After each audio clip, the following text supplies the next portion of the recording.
ગૃહીત્વા દંડમ તદપિ ન મુંચતી આશા પિંડમ. ખબર પડે? અંગમ ગલિતમ, અંગ ગળી ગયું છે. પલિતમ મુંડમ, માથે વાળ નથી, અથવા છે તો કેટલા છે? ઓછા છે. હાથે ગણી શકાય એટલા નહીં કહેતા, ઓછા છે.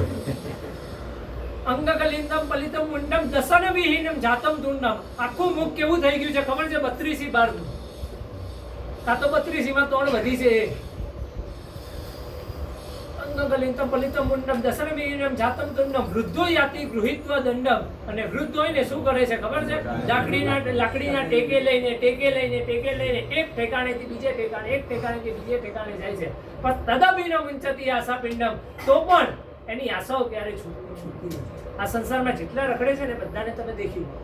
અને જેની પાસે સમ્યક જ્ઞાન છે ને એ ક્યારે જીવ રખડતો નહીં જોવાનો. એને તો બસ એક જ હશે, મળે તો એ પ્રભુની કૃપા, ન મળે તો પણ પ્રભુની કૃપા.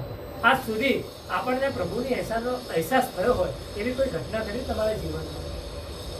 એ તો કદાચ છે ને તમારામાંથી કાંઈક અંશે કહી શકશે, પણ આજે આ કુટુંબ, અદાણી કુટુંબ કહી શકશે કે અમને પ્રભુને અહેસાસ કઈ રીતે થયો. અમને તો કાંઈક સ્પર્શ થયો. હજી તો કાંઈક સ્પર્શ કઈ રીતે થયો છે ખબર છે?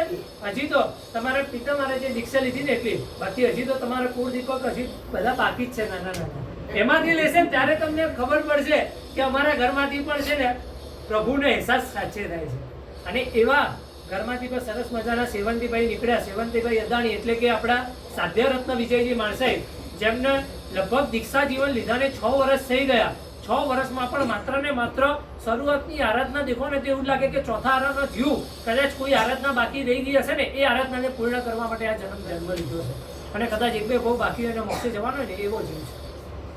કારણ કે માત્ર ને માત્ર જેટલા ઉપવાસો પણ જેટલા કર્યા છે ને ક્યારે પોતાની જીવનમાં છે ને તિલિયારી નથી કર્યા, બધા ચોવિયારી કર્યા.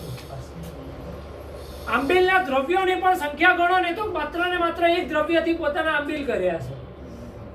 અને આખી હોળી પણ દેખી લો ને એ પણ એક દ્રવ્યથી, એક ધાન્યથી. અને કહેવાય ને પાછળ તો આપણી આંખમાં અશ્રુ આવી જશે ને ખાલી માત્ર ને માત્ર ભાત અને પાણીથી કોઈ હોય એવું. આપણને આ દેખીને આપણને શું આશ્ચર્યજનક થાય છે બોલો? આપણને થાય છે ખરી? આપણી હજી તો છે ને તદપિ ન મુંચતી આશા પિંડમ.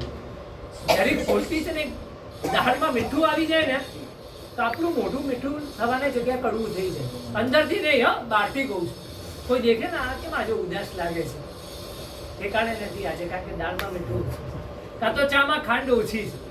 તમે જ્યારે છે ને આ બધી આશાઓ પૂરી ના થાય ને ત્યારે તમે લોકો વિચારજો કે માત્ર 76 વર્ષ 74 વર્ષની ઉંમરે કે 72 વર્ષની ઉંમરે સંયમ લીધું અને આજે આટલા વર્ષ થયા છે ને છતાંય બોલો આટલા જો વિષયોનો ત્યાગ કરી શકતા હોય તો આપણા જીવનમાં તો એવું શું છે? તમારા જીવનમાં ખરેખર પરાક્રમી એમને કહો કે આટલા ભૌતિક સુખોની વચ્ચે ચલો એમની તો મોટો પર્યાય છે, કદાચ દીક્ષા પણ નાનો પર્યાય છે, પણ એમ દેખવા જાઓ તો અનુભવ પર્યાય પણ કેટલો મોટો છે. એની સાથે ચલો ત્યાગ ધર્મ તો છે જ, એની સામે વ્યાવચ ધર્મ પણ એમને બધાએ અહીંયા અનુભવ્યો જ હશે. હમણાં સંઘમાં જેટલા મહાત્મા આયા ને એ બધાનો સંસાર જીવનમાં એવું એમણે વ્યાવચ કરી.